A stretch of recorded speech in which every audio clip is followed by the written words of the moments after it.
Hey everyone, welcome back to Between the Lines. Today I'm joined by KU Athletic Director Mr. Greg Bamberger, who's here to talk about and to give a year in review of KU Athletics. First off, thank you for joining us. You're very welcome. Thanks for having me. It's great to have you. Now we'll just dive right into it. The 2013-2014 athletic season is about to end.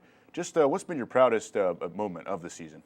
The proudest moment, I think, for an individual would have to be our national champion, Ziad Haddad, in wrestling. That was a lot of fun. Was not there personally, but was able to watch it online, and it's good to see that young man achieve something he's been set out to achieve a long time ago.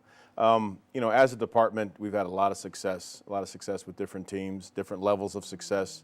So I'm proud of all the athletes and the fact that they go out there and give it their best shot on a daily basis.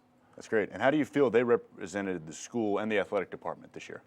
I think they did a great job. I mean, when they go out and they do their best and do as well as their resources allow them to do, that's all we can ask of them, and that's all we ask of them every day. They perform well in the classroom, they do their best they can on the competition field, and as long as they do that, the results will be what they are. Right, and actually last night was the awards banquet where they commemorated the entire season. They had every single athlete that could make it and all fit in the field house.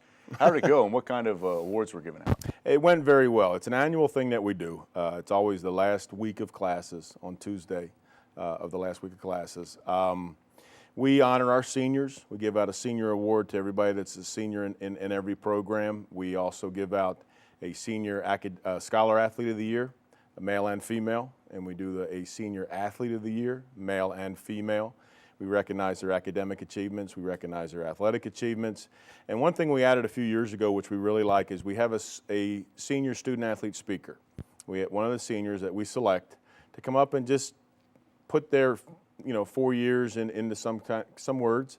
Last night was Giovanni Ortiz. Giovanni's probably a well-known young man on campus. It can be social at times. I've know Gio very well. I've gotten to know him over the last 4 years. He has a great story, where he came from to where he ended up being, and he was able to share that with everybody last night. He was one of those young men that was heading down the wrong road as a young man growing up in Reading, and he's going to graduate here in a week or so, and he owes it to his experience as a student here at KU and also as a student athlete. That's great. It shows that, he really exemplified what you wanted to see from a student athlete, not as just a student, an athlete as a person as well. Absolutely. And you and I have talked before, Steve, and that's what it's all about. It's about taking young boys and girls and developing them into young men and women. And that's what everybody's doing here, not just the student athletes. That's what college is all about, is coming in as a boy or a girl and leaving as a man or a woman. And hopefully we, in our roles as administrators, coaches, professors, all of us, administrators on campus, that we can help with that transition and prepare the next generation of leaders, of fathers, mothers, whatever people choose to be, that we can help prepare them for that. Right. And speaking of fathers, actually, your son, Greg Bamberger Jr., we got to bring him up. He's a senior on the football team, and he's also an honors student. He was in the Dean's List last semester. Yes. How proud are you as a father that your son is able to excel on the field and in the classroom? I'm very, very proud of what Greg's been able to do, especially in the classroom. He's always done very well in the classroom all through his schooling, but to be able to prioritize work. He works 2 jobs. He works on campus, he works off campus, he does commute from home. To be able to do that, be a member of the football team and participate in the football team, and to have, and I'm proud to say, the highest GPA on the football team. He just recently was inducted into Phi Kappa Phi. He's done it on his own.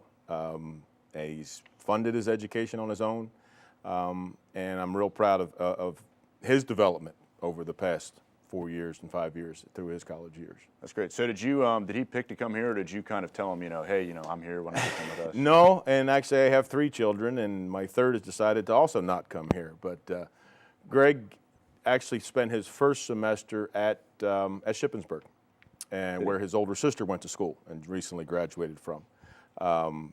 And after a semester there, it wasn't working out. He just did not like it. His older sister loved it. So he said, I want to transfer back to KU. I said, okay. He goes, I'm going to commute from home if that's okay. I said, that's fine. He made that decision on his own. And my youngest daughter's also made a decision to, unfortunately, not attend KU, but it's their decision. They got to do what they think's best for them, and I think that's how we've kind of raised them to make their own decisions and live with those decisions. That's great. That's just great. And now we'll just move it.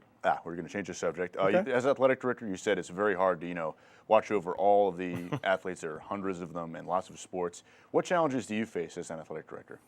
Well, there's quite a few. I mean, I enjoy coming to work every day because the reason I do what I do is because of the 18 to 22-year-old young men and women that we get a chance to work with. The challenges we face, obviously everybody's facing budget challenges these days. You face just resource challenges, not just budgets, but physical resources, human resource issues.